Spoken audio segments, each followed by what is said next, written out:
Hey guys, it's Todd from Like Minded Lunatics, bringing you another Drink, Play, Swear. That's right, it's all we do around here. I mean, besides like singing poorly at top volume at 2 a.m., it's all we've ever really done around here. Welcome back to the channel, welcome back to Drink, Play, Swear, and welcome back to Like Minded Lunatics. You know that Like Minded Lunatics is not just me here at Drink, Play, Swear. No, it's not. It's also the co-founder of LML, Mark Gifford, bang, my good buddy, doing the Friday night videos. They're the best thing on the channel, best thing on YouTube as far as I'm concerned. So if you're not doing those, if you're not checking those out, please do.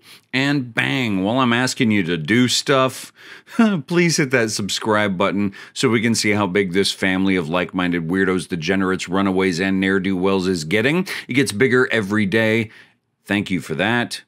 If you feel like a like-minded lunatic, then you're part of the family. That's it. There's no test. You're just in. All right, so what is it that we do here at Drink, Play, Swear? Well, it's pretty easy to wrap your head around. We play a game, usually a classic one. We pair it with a beverage. And yeah, I tend to tell a story. What are we playing today? It's Spy Hunter. Oh my God. How have we not played Spy Hunter on Drink, Play, Swear yet? Well, that's what we're doing today. So kick back with me. Let's play some Spy Hunter. And yeah, we got a beverage. What is it? It's a Jim Beam and Coke. Huge surprise. Get yourself something. Let's hang out. Great music in this game. Are you ready for it? I'm going to shut up for a second and just let you hear the music.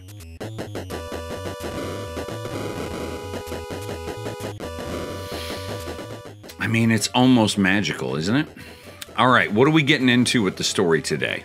Well, my birthday is coming up. I am almost 42 years old, okay? And my wife said that there might be a possibility that we're going to do karaoke on my birthday. Okay.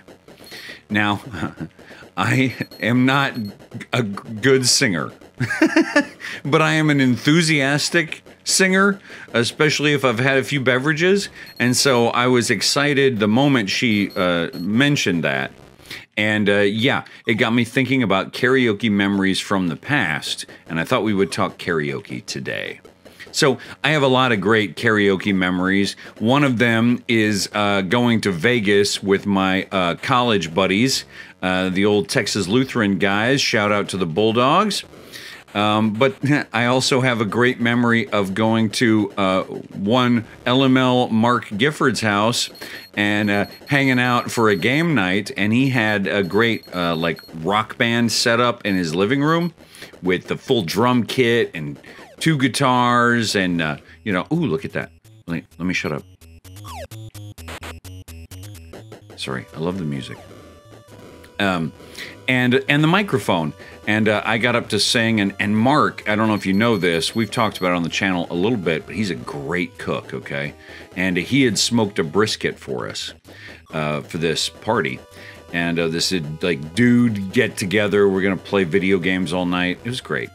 And he was slicing brisket in the kitchen, and he listened to me sing for the first time on Rock Band, and he goes, "Oh, why are you good at that?" He was mad at me that I wasn't terrible at singing. So I'm not good, but I'm also not terrible. But the story I want to get into tonight, the main story for this, is one time I went karaoke with my wife and her sister's husband, okay? And we were visiting them in San Francisco. And on this particular occasion, we were driving to Oakland to do karaoke at this like Korean bar, okay? And the Korean bar was great because you could have these private rooms for karaoke. And that's always the best, right? That's what you want, is because if you do it in a big room on stage with strangers, you're probably going to get booed, right? But this is just you and your friends joking around, having a great time, and it's okay if you're bad. Also, they have alcohol and they have food. Good times. So we get there, and they get us set up, but they say, "Hey, the bar's closing."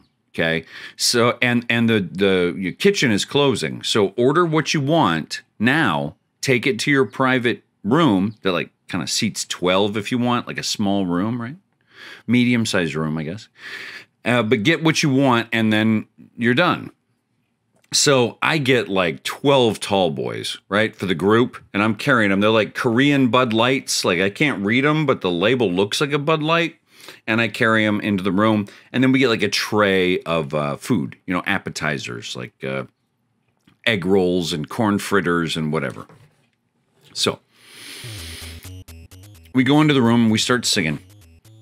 And there's a 2 microphone situation in this place. And they tell you that your first hour, because you can, you're billed by the hour, and I think we did a couple of hours, but the first hour is recorded on CD, and you get the CD at the end of the night. Okay, that's fun. So I take the mic, and I take microphone number 1. There are 2 mics. I take microphone number 1, and I'm like, all right, I'll be the DJ. And so I'm just talking shit, right? I know, big surprise. Loudmouth Todd thinks that he should be on the microphone. And I'm like the host for the evening on this CD that's just for us. And I'm like, all right, here we go. First on the mic, really talented guy. His name is Todd Wright, and I sing a dumb song like whatever, Inner Sandman or Nirvana or whatever. And then at the end of that, I say, all right, now next up we got, and I introduce my wife or my brother-in-law or my sister-in-law, and we had a great night trading off and doing that. With a 2 mic situation, but I just held the first mic all night, and they just passed the second mic around when they were going to sing, okay? Now, I'll get to why I'm mentioning that in a minute. But we had all those beverages. And sometimes when you have that many beverages, you end up getting in an argument. Like a silly, dumb thing. But in the moment, it feels big. And that particular evening, my wife and her sister got into a little verbal tete-a-tete, okay? And they were not happy with each other when that was time to leave. So we're leaving at like 2 a.m. or 3 a.m. or whenever the place closes, and we get a cab. That's right. This was long enough ago that it was not an Uber. It was not a Lyft. It was a cab, right? So we get a cab back to San Francisco, and the cab ride is tense because my wife and her sister, they don't fight very often. They're very close. In fact, I think they are like the best example of sisters who take care of each other, okay? Just to kind of give you a sense for it. But so this moment is really tense because it's like, oh my gosh, are they okay, right? And my brother-in-law and I are looking at each other like, man, this is something we probably like have to like help figure out for them, right? Typical dumb guy stuff. Here, let me solve everyone's problems in exactly the way I think they should be solved. But we were honestly concerned because we'd never seen them really fight before. So we all go to bed after having maybe a couple of too many beverages, and we wake up the next morning. By morning, I mean like, noon. We didn't have kids yet, so by morning I mean noon on a Saturday. And my brother-in-law is like, all right, let's go get some In-N-Out burger, and we will troubleshoot the situation. So we're in the drive-thru of In-N-Out burger trying to figure out how we're going to save our wives' relationships with each other, right? And all we come up with is like, let's just tell them, bro, like, hey, you love each other. You know what I mean? Like, you love each other, and let's move past this. And anyway, we come up with some tenuous plan and burgers, which we think is like, yeah, we're doing pretty good. Well, we get back to the apartment in San Francisco, ready to troubleshoot. Oh, look, I love when you enter the truck.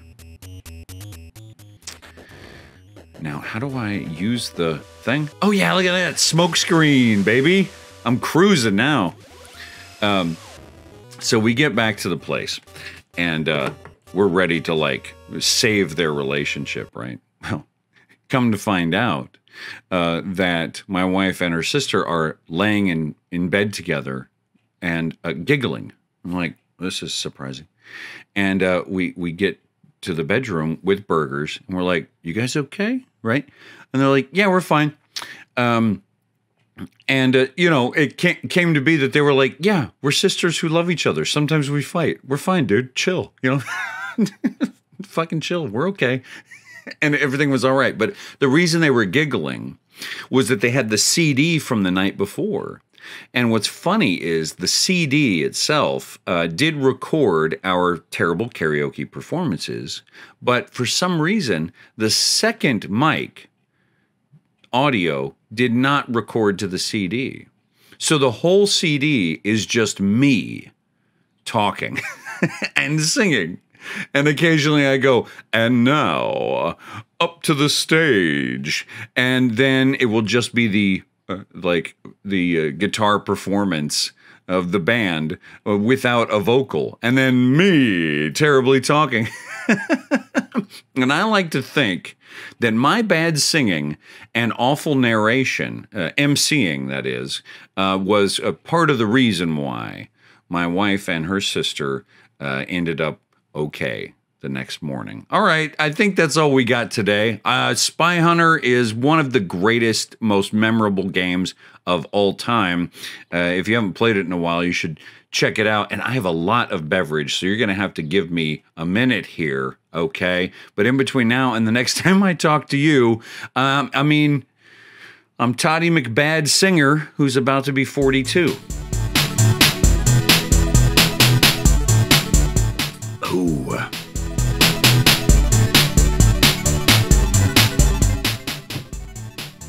See ya.